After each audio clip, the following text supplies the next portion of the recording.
Assalamualaikum warahmatullahi wabarakatuh. Bismillahirrahmanirrahim. Innal hamdalillahi nahmaduhu wa nasta'inuhu wa nastaghfiruh wa na'udzubillahi minasy syururi anfusina wa min sayyiati a'malina may yahdihillahu fala mudhillalah wa may yudhlil fala hadiyalah.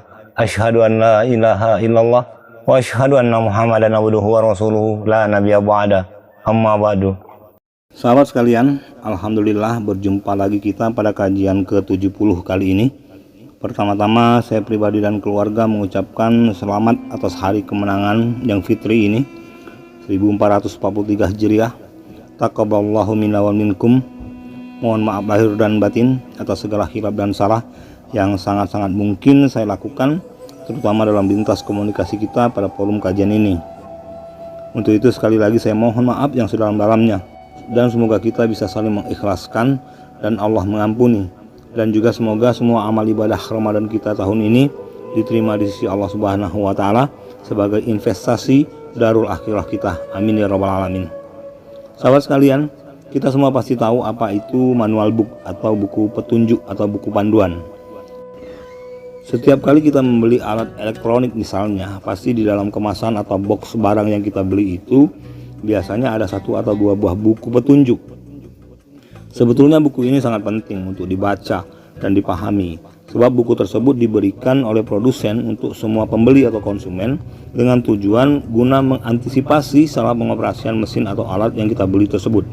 Namun sayang pada realitasnya jarang sekali di kalangan pembeli atau konsumen mau membaca manual book tersebut. Saya bercerita tentang manual book ini sebagai satu analogi sikap kita selaku muslim terhadap kitab suci kita, yaitu Al-Quran Al-Karim, yang seharusnya juga Al-Quran menjadi kitab petunjuk kita dalam menjalani hidup ini. Tapi sayangnya ada banyak saudara-saudara kita di kalangan muslim yang boleh dibilang kehilangan rasa ketergantungannya terhadap petunjuk yang ada di dalam Al-Quran. Kendati petunjuk yang Allah berikan di dalam Al-Quran itu adalah petunjuk yang paling valid dan wahid, bukan hanya petunjuk hidup di dunia ini, tetapi juga sebagai petunjuk agar manusia selamat di kehidupan akhirat kelak. Sebelum kita masuk kepada inti kajian kita kali ini, pertama-tama saya ingin menyampaikan terlebih dahulu terkait beberapa hal pokok yang perlu diketahui sebagai pengenalan dan pemahaman kita terhadap kitab suci Al-Quran tersebut. Sebagaimana sama-sama kita ketahui, Al-Quran itu difirmankan langsung oleh Allah kepada Nabi Muhammad SAW melalui malaikat Jibril secara berangsur-angsur selama 22 tahun, 2 bulan dan 22 hari, atau rata-rata selama 23 tahun, dimulai sejak tanggal 17 Ramadan saat Nabi Muhammad berumur 40 tahun hingga wafat. Dan ada pula sebagian ulama lain yang berpendapat bahwa Al-Quran diwahyukan secara bertahap dalam kurun waktu 23 tahun yang dimulai pada tanggal 22 Desember 603 Masehi. Para ulama membagi masa turunnya ini dibagi menjadi 2 periode, yaitu periode Mekah dan periode Madinah, yang membentuk penggolongan surah Makkiyah dan surah Madaniyah.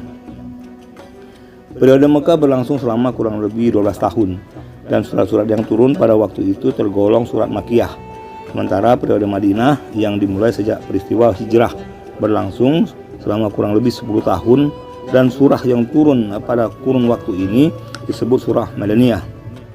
Salah satu ilmu Al-Quran yang membahas mengenai latar belakang maupun sebab suatu ayat atau beberapa ayat Al-Quran diturunkan disebut dengan asbabun nuzul.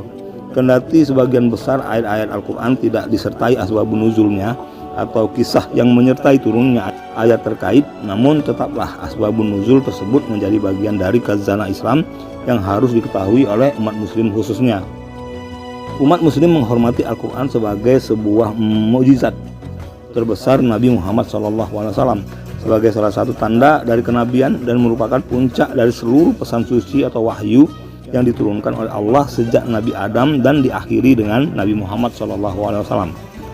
Kata Quran sendiri disebutkan sebanyak 70 kali di dalam Al-Quran itu sendiri. Menurut ahli sejarah, beberapa sahabat Nabi Muhammad memiliki tanggung jawab menuliskan kembali wahyu Allah berdasarkan apa yang telah para sahabat hafalkan. Setelah Nabi Muhammad wafat, para sahabat segera menyusun dan menuliskan kembali hafalan wahyu mereka. Penyusunan kembali Al-Quran ini diprakarsai oleh Khalifah Abu Bakar As-Siddiq atas usulan dari Umar bin Khattab dengan persetujuan para sahabat yang senior. Kemudian juga Al-Quran menjelaskan sendiri bahwa isi dari Al-Quran adalah sebuah petunjuk. Terkadang juga dapat berisi cerita mengenai kisah bersejarah dan menekankan pentingnya moral. Kemudian sunnah sebagai penjelasan dari Rasulullah SAW akan ayat-ayat Al-Quran tersebut yang sekarang dikenal dengan sebutan hadis, yang berfungsi untuk menentukan hukum syariah. Saat melaksanakan sholat, Al-Quran dibaca hanya dalam bahasa Arab. Beberapa orang pakar barat mengapresiasi Al-Quran sebagai sebuah karya sastra bahasa Arab terbaik di dunia. Seseorang yang menghafalkan isi Al-Quran disebut Al-Hafiz. Sebagian kalangan umat muslim membaca Al-Quran dengan bernada dengan peraturan yang disebut tajwid. Pada saat bulan suci Ramadan, biasanya umat muslim melengkapi hafalan dan membaca Al-Quran mereka setelah melaksanakan sholat tarawih yang dikenal dengan sebutan tadarusan. Kemudian untuk memahami makna dari Al-Quran, umat Islam menggunakan rujukan yang disebut dengan tafsir. Sahabat sekalian, dari sisi etimologi, Muhammad bin Salih Al-Utsaimin menjelaskan bahwa Al-Quran adalah bentuk kata benda infinitif atau masdar dari kata qara'a yang bermakna membaca atau mengumpulkan. Jika Al-Quran berasal dari kata qara'a yang bermakna membaca, maka Al-Quran berarti bacaan. Sedangkan jika berasal dari kata qara'a yang bermakna mengumpulkan, maka Al-Quran berarti kumpulan, karena Al-Quran itu berisikan kumpulan kisah-kisah dan hukum, serta sebagai kitab penyempurna kitab-kitab sebelumnya, yaitu Zabur, Taurat, dan Injil. Al-Quran menjelaskan juga bahwa kitab ini adalah sebuah pembeda atau Al-Furqan, umul kitab atau petunjuk atau huda, kebijaksanaan, atau hikmah, pengingat atau zikir, dan wahyu atau tanzil, sesuatu yang diturunkan, menandakan sebuah objek yang diturunkan dari tempat yang lebih tinggi ke tempat yang lebih rendah. Istilah lain dari Al-Quran adalah mushaf. Konsep pemakaian kata-kata tersebut dapat juga dijumpai pada salah satu surah Al-Quran sendiri, yakni pada surah Al-Qiyamah ayat 17 dan 18, yang artinya, sesungguhnya kamilah yang mengumpulkan Al-Quran di dalam dadamu dan menetapkan bacaannya pada lidahmu. Itu adalah tanggungan kami. Karena itu jika kami telah membacakannya, hendaklah kamu ikuti bacaannya. Surah Al-Qiyamah ayat 17 dan 18.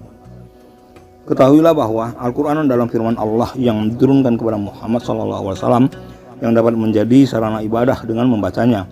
Allah telah berfirman tentang berbagai definisi Al-Quran, serta terdapat penegasan bahwa tiada yang mengingkari Al-Quran itu selain golongan yang celaka. Mayoritas ahli tafsir sepakat bahwa wahyu pertama yang diterima oleh Nabi Muhammad SAW adalah surah Al-Alaq ayat 1-5. Walaupun hal demikian tidak tertulis secara langsung di dalam Al-Quran, para ahli tafsir memiliki definisi tersendiri tentang Al-Quran. Semisal Dr. Subi Saleh yang mendefinisikan Al-Quran sebagai berikut: Al-Quran adalah kalam Allah yang merupakan mukjizat yang diturunkan kepada Nabi Muhammad SAW dan ditulis di mushaf serta diriwayatkan dengan mutawatir, dan membacanya termasuk ibadah. Kemudian dari Muhammad Ali As-Sabuni mendefinisikan Al-Quran sebagai berikut: Al-Quran adalah firman Allah yang tiada tandingnya, diturunkan kepada Nabi Muhammad SAW, penutup para nabi dan rasul, dengan perantaraan malaikat Jibril, dan ditulis pada mushaf-mushaf yang kemudian disampaikan kepada kita secara mutawatir, serta membaca dan mempelajarinya merupakan ibadah yang dimulai dengan surah Al-Fatihah dan ditutup dengan surah An-Nas.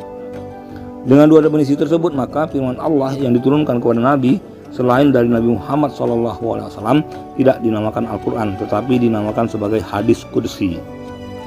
Terkait istilah penamaan, menurut sebagian ahli tafsir terdapat banyak istilah dalam berbagai ayat Al-Quran yang dianggap merujuk sebagai nama lain Al-Quran, seperti Alkitab atau buku, Al-Furqan atau pembeda benar dan salah, kemudian Az-Zikr atau pemberi peringatan, kemudian Al-Mau'idah yang berarti pelajaran atau nasihat, Al-Hukm atau peraturan atau hukum, Al-Hikmah atau kebijaksanaan, As-Syifa obat atau penyembuh, Al-Huda petunjuk, At-Tanzil yaitu diturunkan, Ar-Rahmat karunia, Ar-Ruh atau ruh, Al-Bayan atau penerang, Al-Kalam ucapan atau firman, Al-Busyra atau kabar berita, An-Nur cahaya, Al-Basyair atau pedoman, Al-Balagh penyampaian atau kabar, dan Al-Qaul atau perkataan atau ucapan. Kemudian mengenai penulisan Al-Quran dan perkembangannya, penulisan ayat-ayat Al-Quran dilakukan serta diselesaikan pada masa Nabi Muhammad. Pertanggungjawaban isi Al-Quran berada pada Allah, sebab kemurnian dan keaslian Al-Quran dijamin oleh Allah. Sementara itu, sebagian ahli tafsir berpendapat bahwa transformasi Al-Quran menjadi teks saat ini tidak diselesaikan pada zaman Nabi Muhammad, melainkan proses penyusunan Al-Quran berlangsung dalam jangka waktu lama sejak masa Khulafaur Rasyidin hingga Khalifah Utsman bin Affan. Menurut riwayat para ahli tafsir, ketika Nabi Muhammad masih hidup, terdapat beberapa orang yang ditunjuk untuk menulis Al-Quran, yaitu Zaid bin Sabit, Ali bin Abi Thalib, Muawiyah bin Abu Sufyan, dan Ubay bin Ka'ab. Sahabat yang lain juga kerap menuliskan wahyu tersebut walau tidak diperintahkan oleh Rasulullah. Media penulisan yang digunakan saat itu berupa pelepah kurma, tempengan batu, daun lontar, kulit atau daun kayu, pelana, dan potongan tulang belulang binatang. Di samping itu banyak juga sahabat-sahabat langsung menghafalkan ayat-ayat Al-Quran setelah wahyu diturunkan. Upaya-upaya untuk mengetahui isi dan maksud Al-Quran telah menghasilkan proses penerjemahan atau literal dan penafsiran atau lebih dalam mengupas makna dalam berbagai bahasa. Namun hasil usaha tersebut dianggap sebatas usaha manusia dan bukan usaha untuk menduplikasi ataupun mengganti teks yang asli dalam bahasa Arab. Sebab teks yang asli memiliki ciri kebahasaan dan berbagai istilah khusus yang tidak ditemui dalam terjemahan bahasa lain. Dengan demikian, kedudukan terjemahan dan tafsir yang dihasilkan tidaklah sama dengan Al-Quran itu sendiri. Kemudian mengenai terjemahan Al-Quran adalah hasil usaha penterjemahan secara literal terhadap teks bahasa Arab Al-Quran tanpa disertai dengan usaha interpretasi lebih jauh. Al-Quran menggunakan suatu lafaz dengan berbagai gaya dan untuk suatu maksud yang bervariasi, kadang-kadang untuk arti hakiki, kadang-kadang pula untuk arti majazi atau kiasan atau arti dan maksud lainnya. Terjemahan Al-Quran dalam bahasa Indonesia seperti Al-Quran dan terjemahannya oleh Departemen Agama Republik Indonesia ada dua edisi revisi, yaitu tahun 1989 dan tahun 2002. Kemudian ada lagi terjemahan Al-Quran oleh Profesor Mahmud Yunus, yaitu An-Nur oleh Profesor Dr. T.M. Hasbi As-Sidiki, Al-Furqan oleh Al-Hasan, Guru Persatuan Indonesia. Kemudian Al-Quranul Karim Bacaan Mulia oleh Han Bakwi Jasin. Kemudian ada lagi terjemahan Al-Quran dalam bahasa Inggris, The Holy Quran, Text Translation and Commentary oleh Abdul Yusuf Ali. Kemudian The Meaning of the Holy Quran oleh Marmaduke Pixel. Terjemahan Al-Quran dalam berbagai bahasa daerah di Indonesia seperti Al-Amin, itu bahasa Sunda, Al-Ibris dalam bahasa Jawa oleh Kiai Bisri Mustafa Rembang. Al-Quran dan terjemahan bahasa Sasak atau bahasa Sasak oleh tim penerjemah dari IAIN Mataram. Al-Quran Suci bahasa Jawi, itu bahasa Jawa, oleh Profesor Kiai Haji Raden Muhammad Adenan. Kemudian Quran bahasa Sunda oleh Kiai Haji Komarudin. Quran Kejawen atau bahasa Jawa oleh Kemajuan Islam Yogyakarta. Quran Sudawiyah, yaitu bahasa Sunda. Terjemahan Al-Quran dalam bahasa Bugis atau Huruf Lontara oleh Kiai Haji Abdul Mu'in Yusuf. Kemudian mengenai tafsir, upaya penafsiran Al-Quran telah berkembang sejak zaman Nabi Muhammad SAW. Saat itu para sahabat dapat menanyakan kepada Rasulullah jika memerlukan penjelasan atas ayat tertentu.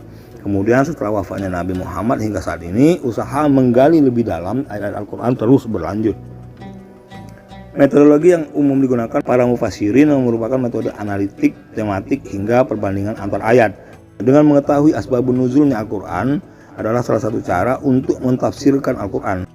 Corak penafsiran yang dihasilkan berupa tafsir bercorak sastra bahasa, ada lagi sastra budaya, filsafat, teologis, bahkan ilmiah. Akan tetapi adanya berbagai ayat Al-Quran yang masih misterius bagi para ahli tafsir membuktikan bahwa pengetahuan dan ilmu manusia yang terbatas tidak sanggup menandingi sebuah kitab berasal dari ilmu Allah yang meliputi segala sesuatu. Serta terdapat keterangan bahwa inti ajaran Al-Quran adalah bagian-bagian tersurat yang mudah dipahami atau muhkaman. Sedangkan bagian-bagian tersirat yang rumit, yaitu mutasyabihat, berada dalam ilmu Allah. Kemudian mengenai adab terhadap Al-Quran, ada dua pendapat mengenai hukum menyentuh Al-Quran. Hukum menyentuh mushaf Al-Quran. Untuk seorang yang sedang junub, perempuan haid dan nifas, pendapat pertama adalah mengatakan bahwa jika seorang wanita sedang mengalami kondisi tersebut tidak boleh menyentuh mushaf Al-Quran sebelum bersuci. Sedangkan pendapat kedua mengatakan boleh dan sah saja untuk menyentuh mushaf Al-Quran karena tidak ada dalil yang menguatkannya. Sesungguhnya Al-Quran ini adalah bacaan yang sangat mulia pada kitab yang terpelihara Lauh Mahfuz, tidak menyentuhnya kecuali orang-orang yang disucikan. Surah Al-Waqiah ayat 77-79. Terkait ayat ini ada dua pendapat pula mengenai adab terhadap Al-Quran. Pendapat pertama, meyakini seseorang diharuskan berwudu sebelum menyentuh mushaf Al-Quran. Hal ini berdasarkan tradisi dan interpretasi secara literal dari surah Al-Waqiah tersebut. Penghormatan terhadap teks tertulis Al-Quran adalah salah satu unsur penting kepercayaan bagi sebagian besar muslim. Mereka mempercayai bahwa penghinaan secara sengaja terhadap Al-Quran adalah sebuah bentuk penghinaan serius terhadap sesuatu yang suci. Berdasarkan hukum pada beberapa negara penduduk mayoritas Islam, hukuman untuk hal ini dapat berupa penjara kurungan dalam waktu yang lama, dan bahkan ada juga yang menerapkan hukuman mati. Kemudian pendapat kedua mengatakan bahwa yang dimaksud oleh surah Al-Waqiah tersebut adalah tidak ada yang dapat menyentuh Al-Quran yang ada di Lauh Mahfuz, sebagaimana ditegaskan oleh ayat yang sebelumnya, yaitu ayat 78, kecuali para malaikat yang telah disucikan oleh Allah. Pendapat ini adalah tafsir dari Ibnu Abbas dan lain-lain, sebagaimana telah diterangkan oleh Al-Hafiz Ibnu Katsir di dalam tafsirnya. Bukanlah yang dimaksud bahwa tidak boleh menyentuh atau memegang Al-Quran kecuali orang yang bersih dari hadas besar dan hadas kecil. Pendapat kedua ini menyatakan bahwa jikalau memang benar demikian maksudnya tentang firman Allah tersebut, maka artinya akan menjadi tidak ada yang menyentuh Al-Quran kecuali mereka yang suci atau bersih, yakni dengan bentuk fa'il atau subjek atau pelaku, bukan maf'ul atau objek. Tapi kenyataannya Allah berfirman, tidak ada yang menyentuhnya Al-Quran kecuali mereka yang telah disucikan, yakni dengan bentuk maf'ul atau objek, bukan sebagai fa'il atau subjek. Sebagaimana salah satu hadis yang berbunyi, tidak ada yang menyentuh Al-Quran kecuali orang yang suci. Yang dimaksud oleh hadis ini adalah tidak ada yang menyentuh Al-Quran kecuali orang mukmin, karena orang mukmin itu suci, tidak najis, sebagaimana sabda Nabi Muhammad SAW. Sesungguhnya orang mukmin itu tidak najis. Kemudian lagi mengenai pembacaan ayat Al-Quran. Menurut An-Nawawi, pembacaan Al-Quran dilakukan pada tempat-tempat yang bersih dan dianggap sebagai tempat terbaik. Para ulama menganjurkan bahwa tempat terbaik untuk membaca Al-Quran itu adalah di dalam masjid. Pemilihan masjid didasari oleh kemuliaan dan kebersihan yang dimiliki oleh masjid. Pembacaan Al-Quran di dalam masjid lebih utama dibandingkan dengan berzikir. Tujuan pembacaan Al-Quran dapat untuk menghafal maupun pembacaan untuk mengingat bacaannya. Pembacaan Al-Quran dilakukan dengan kaidah-kaidah tilawah. Pemberhentian pembacaan Al-Quran tidak boleh dilakukan kecuali untuk menjawab sholat atau untuk mendengar azan. Pelarangan menghentikan bacaan Al-Quran ialah ketika tujuannya hanya untuk berbicara dengan orang lain tanpa maksud tertentu. Sebaliknya, bacaan Al-Quran bisa dihentikan ketika ada pembicaraan yang diperlukan dalam kondisi tertentu, misalnya untuk mengingatkan seseorang yang lupa akan sesuatu atau menuntun orang yang buta untuk berjalan. Sahabat sekalian, kita telah mendapatkan gambaran cukup lengkap terkait kitab suci Al-Quran, mulai dari sejarahnya, etimologi, penulisan, terjemahan, tafsir, adab, dan pembacaan. Dengan harapan pengetahuan tersebut dapat meningkatkan kepahaman kita terhadap Al-Quran khususnya, dan dapat menstimulasi pikiran dan kolbu kita dalam menyuburkan rasa cinta Al-Quran, sekaligus sebagai jawaban awal untuk satu pertanyaan yang krusial tentang keberadaan Al-Quran di sisi kita selaku insan muslim, yang sekaligus juga menjadi fokus kajian kita kali ini, yang saya beri judul, mengapa banyak muslim yang mati suri terhadap Al-Quran. Sahabat sekalian, sebelum kita melangkah jauh masuk pada inti kajiannya, kembali saya ingin mengajak teman-teman semua untuk menoleh sejenak ke masa awal-awal kerasulan Nabi Muhammad SAW terkait dengan diwahyukannya Al-Quran kepada beliau. Kemudian bagaimana sikap para ahli kitab, bagaimana strategi turunnya Al-Quran, metode pengajarannya bagaimana, adab, amanah, dan karamah pembaca Al-Quran itu seperti apa. Kita mulai dari sikap para ahli kitab terhadap turunnya Al-Quran. Dahulu sikap sebagian para ahli kitab Taurat, yaitu kaum Yahudi terhadap Al-Quran atau wahyu yang Allah turunkan kepada Rasulullah, banyak Allah ceritakan di dalam Al-Quran di beberapa surat dan di beberapa ayat, seperti pada surah Al-Baqarah ayat 129 yang mengkisahkan golongan orang-orang yang hanif atau tetap lurus berpegang kepada agama yang diturunkan Allah kepada Nabi Ibrahim. Doa mereka diabadikan di dalam ayat tersebut. Mereka berdoa meminta kepada Tuhan agar diutus seorang rasul dari kalangan mereka, sebagaimana yang telah tertulis di dalam kitab Taurat tentang seorang rasul dari jalur Nabi Ibrahim dan dari keturunan Nabi Ismail. Inilah warna sikap yang pertama, yaitu kelompok atau golongan orang-orang Yahudi yang berpegang teguh kepada agama Ibrahim, yang mereka menerima ketetapan Allah yang akan menurunkan Al-Quran kepada Rasulullah SAW sebagai Nabi dan Rasul penutup. Sebagaimana Allah Subhanahu wa taala berfirman, a'udzubillahi minasyaitonirrajim, Rabbana wa ba'atsna fihim rasulan minhum yatlu alaihim ayatika wa yu'allimuhumul kitaba wal hikmah wa yuzakkihim innaka antal azizul hakim. Yang artinya, ya Tuhan kami, utuslah di tengah mereka seorang rasul dari kalangan mereka sendiri yang akan membacakan kepada mereka ayat-ayat-Mu dan mengajarkan kitab dan hikmah kepada mereka dan menyucikan mereka. Sungguh Engkaulah yang Maha Perkasa, Maha Bijaksana. Surah Al-Baqarah ayat 129. Dan pada ayat selanjutnya Allah Subhanahu wa taala berfirman, A'udzubillahi minasyaitonirrajim, wa may yarghabu an millati Ibrahim ila man safihi nafsah wa laqad istafainahu fid dunya wa innahu fil akhirah la minas salihin. Yang artinya, dan orang yang membenci agama Ibrahim hanyalah orang yang memperbodoh dirinya sendiri, dan sungguh kami telah memilihnya Ibrahim di dunia ini, dan sesungguhnya di akhirat dia termasuk orang-orang saleh. Surah Al-Baqarah ayat 130. Dari asbabun nuzul ayat 130 surah Al-Baqarah tersebut diceritakan, Ibnu Uyainah berkata, diriwayatkan bahwa Abdullah bin Salam mengajak kedua keponakannya Salamah dan Muhajir untuk masuk Islam. Dia berkata, telah kalian ketahui bahwa Allah berfirman dalam Taurat, sesungguhnya aku akan mengutus seorang nabi yang bernama Ahmad dari keturunan Ismail. Siapa yang beriman kepadanya maka dia mendapat petunjuk dan berada dalam kebenaran, dan siapa yang tidak beriman maka dia akan terlaknat. Maka Salamah pun masuk Islam, namun Muhajir tidak mengikuti jejaknya. Lalu turunlah ayat ini. Jadi seperti itulah gambaran dua sikap umat-umat terdahulu terhadap kehadiran Islam dan Al-Quran. Sebagian beriman kepadanya dan sebagian lagi tidak percaya. Namun ada juga bentuk sikap golongan ketiga, yaitu orang-orang yang ragu-ragu. Sebagaimana Allah Subhanahu wa taala berfirman, A'udzubillahi minasyaitonirrajim, atamuruna an-nasa bil birri wa tansawna anfusakum wa antum tatlunal kitaba afala ta'qilun. Yang artinya, mengapa kamu menyuruh orang lain mengerjakan kebajikan sedangkan kamu melupakan dirimu sendiri, padahal kamu membaca kitab Taurat? Tidakkah kamu mengerti? Surah Al-Baqarah ayat 44. Ayat ini menjelaskan ada sebagian dari orang-orang Yahudi yang menganjurkan kepada kerabat sepersusuan mereka untuk beriman kepada Rasulullah sekaligus kitab Al-Quran. Namun mereka yang menganjurkan tersebut justru mereka tetap pada kepercayaan nenek moyang mereka, alias ragu-ragu terhadap Islam. Mereka menganjurkan orang-orang masuk Islam tetapi mereka sendiri tidak. Asbabun nuzulnya Al-Waqidi dan At-Sa'labi meriwayatkan dari jalur Al-Alabi dari Abu Salih dari Ibnu Abbas. Dia berkata, ayat ini turun berkenaan dengan orang-orang Yahudi Madinah. Salah seorang dari mereka berkata kepada keluarga menantu, para kerabat dan orang-orang muslim yang sesusuan dengannya, tetaplah berada dalam agamamu dan pada apa yang laki-laki itu Muhammad perintahkan, karena apa yang dia perintahkan adalah benar.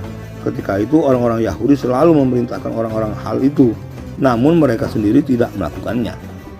Jadi di kalangan umat terdahulu, khususnya orang-orang Yahudi, terhadap ditetapkannya Islam sebagai agama penutup, sikap mereka terbagi menjadi 3 golongan, yaitu golongan yang percaya, yang ragu-ragu, dan golongan yang tidak percaya serta menentang.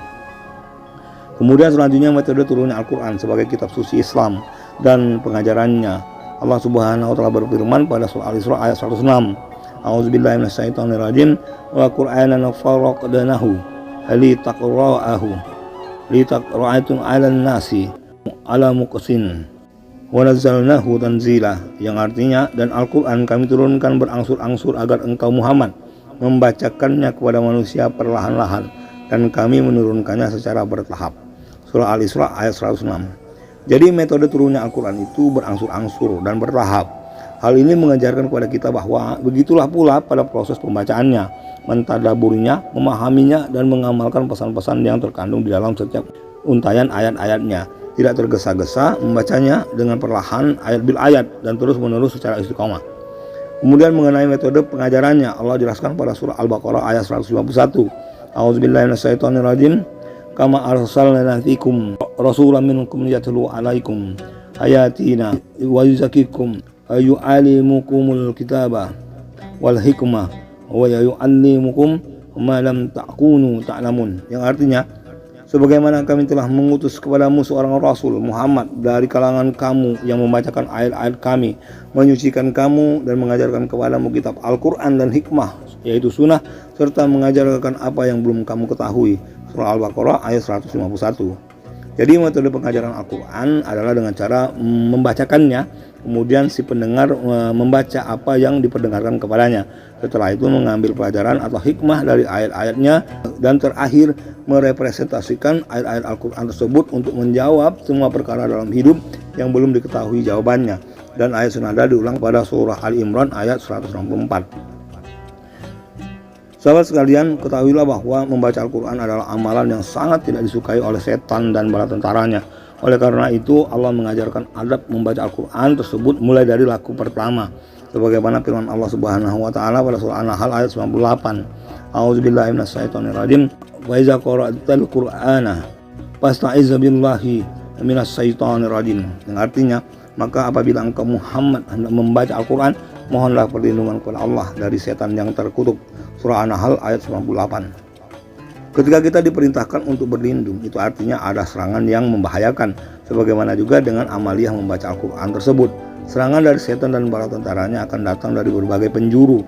Hanya dengan berlindung kepada Allah Subhanahu wa taala sajalah kita bisa selamat darinya. Kemudian adab dalam membacanya sebagaimana yang Allah jelaskan pada surah Al-Qiyamah ayat 16 sampai 19. Allah Subhanahu wa taala berfirman, A'udzubillahi minasyaitonirrajim. La tuharika bihi lisanaka litajjala bih, inna 'alaina jam'ahu wa qur'anah, fa iza qara'nahu fattabi' qur'anah, summa inna 'alaina bayanah. Yang artinya, janganlah engkau Muhammad gerakan lidahmu untuk membaca Al-Quran karena hendak cepat-cepat menguasainya. Sesungguhnya kami yang akan mengumpulkannya di dadamu dan membacakannya. Apabila kami telah selesai membacakannya, maka ikutilah bacaannya itu.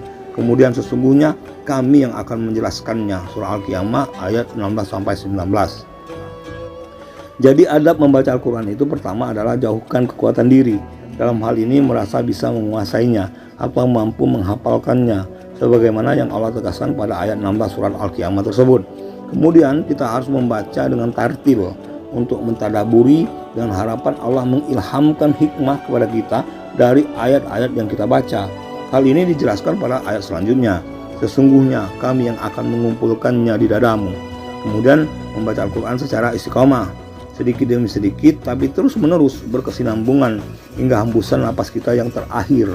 Hal ini Allah ajarkan pada ayat selanjutnya, yaitu ayat ke-18. Maka ikutilah bacaannya. Dan pada ayat terakhir, ayat ke-19, Allah menegaskan bahwa semua penjelasan dari ayat-ayat yang kita baca dan tadabbur itu adalah Allah yang akan menjelaskannya melalui cara dan perantara yang hanya Allah yang mengetahui. Itu artinya bukan manusia itu yang paham, tetapi Allah yang memberikan kepahaman. Sesungguhnya manusia itu tidak tahu apa-apa kecuali hanya sedikit saja. Setelah kita mendapatkan perlindungan dan kekuatan untuk istiqomah membaca Al-Quran, maka tidak hanya sampai di situ saja. Babak selanjutnya adalah amanahnya, yaitu menyampaikan dan menyerukan ayat-ayat Al-Quran kepada semua manusia dan jin. Dan Allah bersumpah demi rombongan penyeru tersebut, mulai dari jajaran para nabi dan rasul sampai kepada umat biasa seperti kita ini. Allah mengabadikan sumpahnya pada surah As-Saffat ayat 2 dan 3. Allah Subhanahu wa taala berfirman, A'udzubillahi minasyaitonirrajim, Fazzajirati zajra, Fattaliyati zikra. Yang artinya demi rombongan yang mencegah dengan sungguh-sungguh, demi rombongan yang membacakan peringatan. Surah As-Saffat ayat 2 dan 3. Ayat ini mengisyaratkan betapa berat sekaligus mulianya rombongan orang-orang yang berjihad amar ma'ruf nahi munkar dengan menyerukan ayat-ayat Allah kepada semua manusia dan jin. Inilah puncak tertinggi dari derajat orang-orang yang istiqomah dalam amalan membaca Al-Quran. Dan sesungguhnya semua manusia memiliki potensi yang sama untuk perkara ini. Tidak hanya sebatas kalangan tertentu saja. Semua manusia dengan ilmu ketahui dan yang mumpuni, maka insya Allah dia akan dimampukan untuk mengemban tugas yang mulia ini, yaitu menyeru seluruh manusia dan jin dengan ayat-ayat Al-Quran agar mereka tidak tersesat. Sahabat sekalian, selanjutnya mengenai karomah para pembaca Al-Quran. Salah satu karomah orang-orang pembaca Al-Quran itu secara tegas Allah informasikan di dalam Al-Quran pada surah Al-Isra ayat 45. A'udzubillahi minasyaitonirrajim. Wa idza qara'tal Qur'ana ja'alna bainaka wa bainal ladzina la yu'minuna bil akhirati hijaban mastura. yang artinya, dan apabila engkau Muhammad membaca Al-Quran, kami adakan suatu dinding yang tidak terlihat antara engkau dan orang-orang yang tidak beriman kepada kehidupan akhirat. Surah Al-Isra ayat 45. Ketika ayat Al-Quran menunjuk kepada sosok yang ditafsiri sebagai Nabi Muhammad, maka ayat tersebut juga bermakna menunjuk kepada manusia seluruhnya. Jadi setiap orang yang membaca Al-Quran, maka Allah akan melindunginya dengan satu hijab dari orang-orang yang tidak beriman. Mengapa ini penting? Sebab orang-orang yang tidak beriman tidak akan pernah suka terhadap orang-orang yang mencintai ayat-ayat Allah. Dan pada hakikatnya mereka orang-orang yang tidak beriman itu adalah musuh bagi para pencinta Al-Quran. Dan para penghafal ayat-ayat Al-Quran akan dijamin tidak akan lupa akan ayat-ayat yang telah hafal baginya, sebagaimana Allah tegaskan di dalam surah Al-A'la ayat 6. A'udzubillahi minasyaitonirrajim. As-sanaqrinuka fala tansha, yang artinya kami akan membacakan Al-Quran kepadamu Muhammad sehingga engkau tidak akan lupa. Surah Al-A'la ayat 6. Sahabat sekalian, sekarang kita masuk pada inti kajiannya. Dari uraian mengenai Al-Quran tersebut yang cukup komplit informasinya, jika kita renungkan secara hikmat terkait fenomena sikap miring dari kalangan saudara-saudari kita seiman terhadap eksistensi Al-Quran. Sebagaimana judul kajian kita kali ini, mengapa banyak yang mati suri terhadap Al-Quran? Sepertinya hal ini bukan dikarenakan eksistensi Al-Quran itu sendiri, tetapi lebih dikarenakan oleh pribadi manusianya yang condong berpaling dari Al-Quran. Dari sudut pandang Al-Quran itu sendiri, sesungguhnya Allah sudah memfasilitasi sedemikian rupa agar semua manusia bisa menghidupkan ruh Al-Quran itu bersama kehidupan zahir dan batin mereka. Mulai dari strategi perlindungan, metode pengajaran, hingga jaminan, Allah sudah siapkan semuanya. Jadi sebetulnya tidak ada lagi alasan bagi manusia untuk berkelit dari pentingnya Al-Quran untuk keselamatan diri manusia itu sendiri. Sahabat sekalian, sebagaimana telah kita singgung tadi, secara garis besar sikap orang-orang Yahudi terhadap Islam, terutama kitab Al-Quran, ada 3 sikap. Sebagian besarnya ragu-ragu dan sebagiannya lagi menolak. Ini Allah tegaskan di dalam Al-Quran surat Ali Imran ayat 113. Dari sini bisa kita tarik satu hikmah, di mana keraguan dan penolakan terhadap ayat-ayat suci Al-Quran sudah terjadi di masa awal turunnya. Dan keraguan serta penolakan tersebut mensasar orang-orang Yahudi, terutama yang imannya rusak oleh berhala-berhala. Jika kita proyeksikan ke era akhir zaman ini, maka keraguan terhadap ayat-ayat Al-Quran tersebut bukanlah hanya pada kalangan kafir saja, tetapi juga mensasar golongan muslim yang lemah imannya karena disibukkan oleh berhala-berhala duniawi seperti jabatan, harta, kekuasaan, pekerjaan, karir, dan lain-lain, yang pada hakikatnya itu semua bisa menjelma sebagai berhala-berhala ketika semua itu melupakan manusia akan Allah. Itu artinya adalah kondisi di akhir zaman ini tidak jauh lebih baik dari masa tempo dulu.